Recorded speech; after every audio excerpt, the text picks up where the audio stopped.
Good morning, MCC. I am so glad to be with you in worship this morning. And I'm honored if you're our guest this morning, whether you're joining us in our worship center or you're worshiping with us online. But regardless, I am excited that you chose to be with us in worship this morning.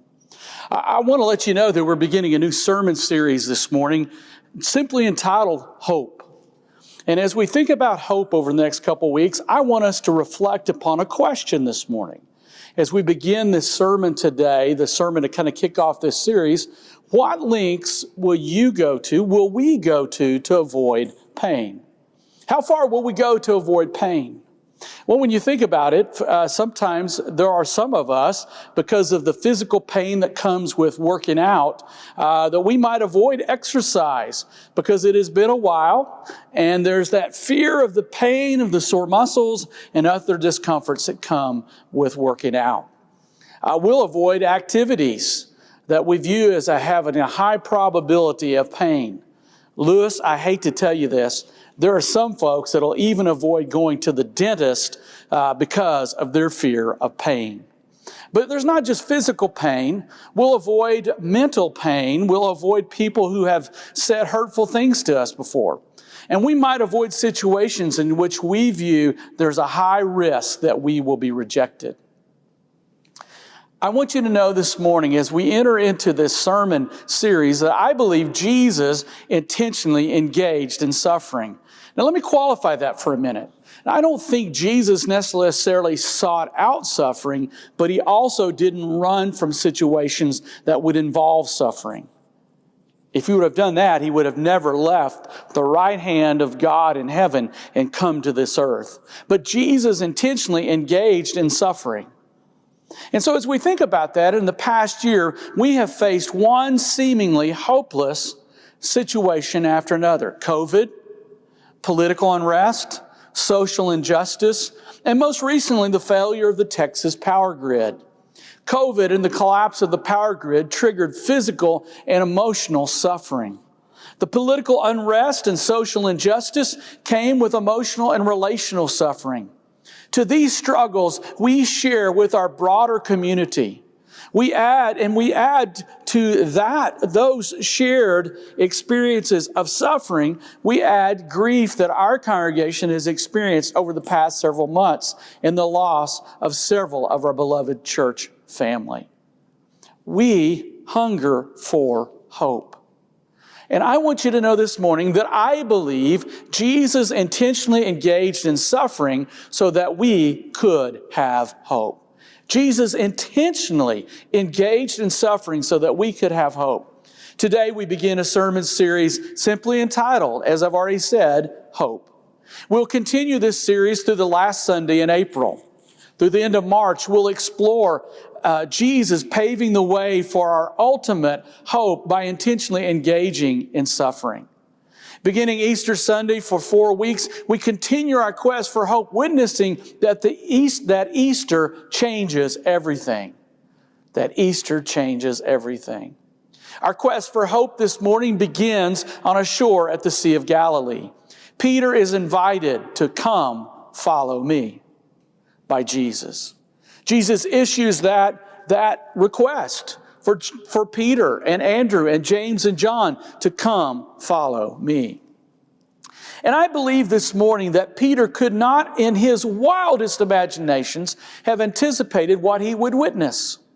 I don't think he could have anticipated the various healings that he would witness at the hands of Jesus, including the healing of his own mother-in-law. I think he couldn't visualize the situations and people he would encounter while following Jesus. And he could not grasp how following Jesus would change and enhance his view, Peter's view of God. I want to ask you this morning, I want to ask you to think about your calling. I want to ask you to think about when Jesus first called you, come, follow me. Maybe it was through a friend or a family member or a minister or through your own personal study, but Jesus called you to come follow him. Think about that for a minute. Think about where that was. Think about how old you were. And think about what was going on in your life. And I'm guessing that in yours and my wildest imagination, when Jesus first called us, we could not anticipate, we could not visualize, or we could not grasp what we would witness. We couldn't visualize the situations and people we would encounter and how Jesus would change and enhance our view of God. This morning, in many Christian churches around the world, a portion of Mark chapter 1 will at least be read, if not the central part of the proclamation. Mark chapter 1 includes the call of Peter, his brother, and their fishing companions. Their call to follow Jesus. We'll spend some of our time this morning in Mark chapter 1. However, I want us to shape our thoughts around the words of the older Peter, an older Peter that we see in his letter in 1 Peter. To this you were called. I'm in chapter 2, beginning of verse 21. To this you were called, because Christ suffered for you, leaving you an example that you should follow, listen to these words closely, in his steps. That you should follow closely, that you should follow in his steps. He committed no sin, and no deceit was found in his mouth. Here Peter's quoting Isaiah 53, verse 9. And then he goes on to say, listen carefully to verse 23, because we're going to take it apart and use that as a backdrop for the rest of really this whole series. And when they hurled their insults at him, he did not retaliate. When he suffered, he made no threats. And instead, he entrusted himself to him who judges justly.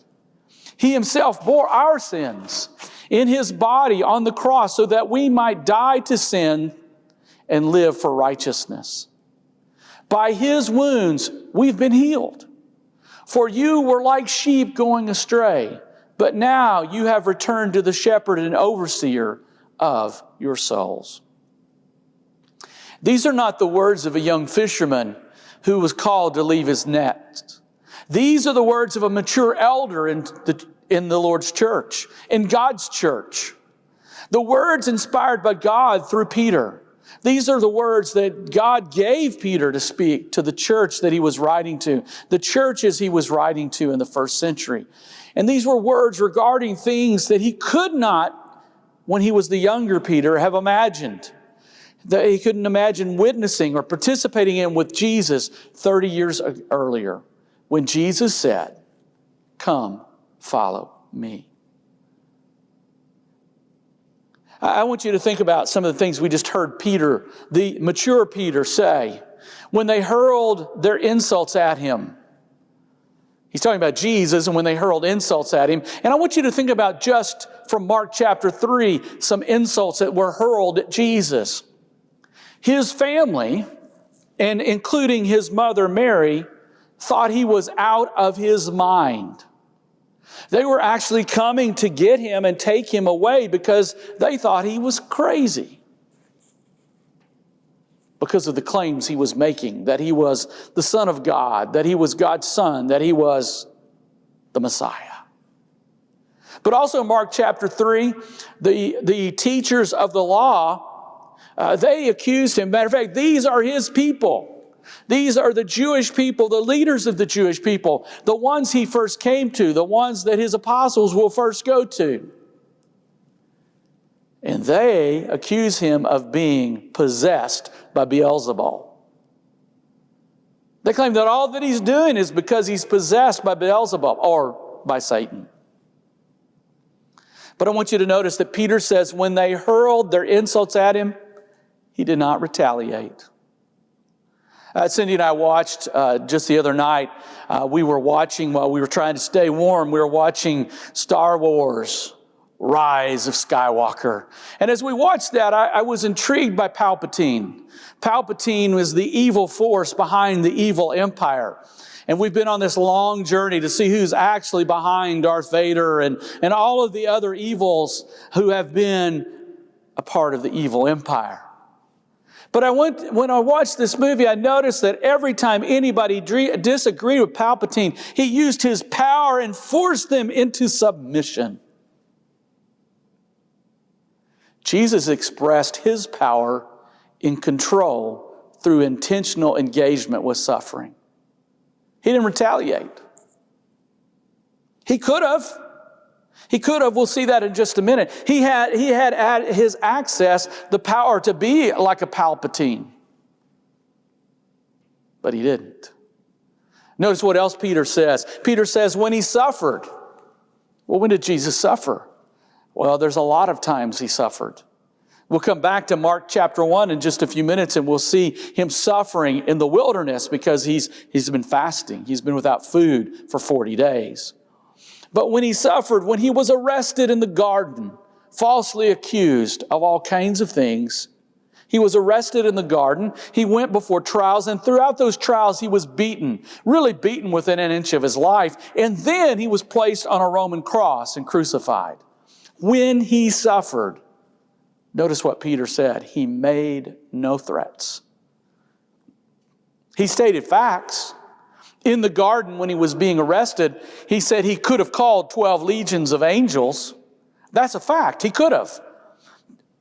But he made no threats because he didn't call 12 legions of angels.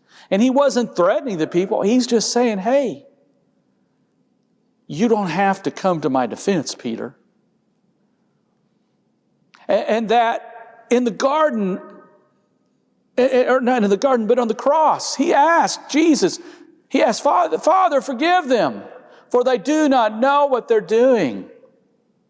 He said to the Father, Jesus, being nailed to the cross, said, Father, forgive them, for they do not know what they're doing. And then he made no threats. He pledged to the penitent thief, today you will be with me in paradise. And then Peter goes on to say in verse 23 still, he entrusted himself. He entrusted himself. I want you to think about that for just a minute. And I want us to go back to Mark chapter 11. He entrusted himself. And I often think of the scene in the garden, and we'll come to that in just a second. But I'm thinking about when he was led into the wilderness, he's baptized, and there's this incredible scene. The Spirit of God comes down upon him like a dove, and the voice of God speaks from heaven. This is my beloved Son in whom I'm well pleased. And then he's led by the Spirit out into the wilderness to be tempted by Satan. He entrusted himself. He entrusted himself to the Spirit. And in the garden, he asked that this cup be taken, the cup of the crucifixion, the cup of the suffering he would go through on that very next day. And he pleaded. He was in such anguish that there were sweat was like drops of blood. And yet he asked, yet not what I will, but what you will. He entrusted himself to him who judges justly. Jesus knows God better than anyone else. In part because he is God, but he knew God the Father when he was in the flesh better than anyone else that's ever walked the face of this earth. He knows the Father best. And he entrusted himself to God amid his worst suffering. When he was being tempted in the wilderness, when he was in the garden in agony, when he was hanging on the cross and he was about to give up his life, he was entrusting himself to God that God would resurrect him from the dead. Jesus intentionally engaged in suffering so that we can have hope. Christ's intentional suffering gives rise to our hope. Without Christ's engagement with suffering, we're hopeless. We're in a hopeless situation. But I want you to notice what Paul says in 1 Corinthians 15. And if Christ has not been raised, so he's suggesting he's suggesting in this whole chapter that Jesus suffered and died and rose again on the third day. And if Christ has not been raised, because he's making an argument for the resurrection, your faith is futile. You are still in your sins. If Christ did not engage suffering, we are hopeless. But because he did engage, like Peter, if we follow Christ, because he did engage suffering, we are hopeful. We are full of hope. And we can follow in his steps. And we can entrust ourselves to the one who judges justly. Jesus intentionally engaged in suffering so that we could have hope. Here's the challenge for this week. I want to encourage you to meditate on 1 Peter 2, verse 23. When they hurled their insults at him, he did not retaliate. And when he suffered, he made no threat. Instead, he entrusted himself to him who judges justly, remembering that just a few verses before, in verse 21, we are also challenged, and we might want to meditate on this as well, that we are challenged to walk in his steps. We're challenged to walk with Jesus as he engaged with suffering. We are to engage with suffering, noticing that the result is that we entrust ourselves to him who judges justly. As you meditate on this passage, I want you to consider how to step into a seemingly hopeless situation this week. A hopeless situation that someone that you know is living in, or maybe that you're living in. And I want you this week to step into that. Step out and consider that and step into that seemingly hopeless situation. And find hope through Jesus, who has already engaged suffering so that we could have hope. May the Lord bless you and keep you. May the Lord make his face to shine on you and be gracious to you. And may the Lord turn his face towards you and give you peace.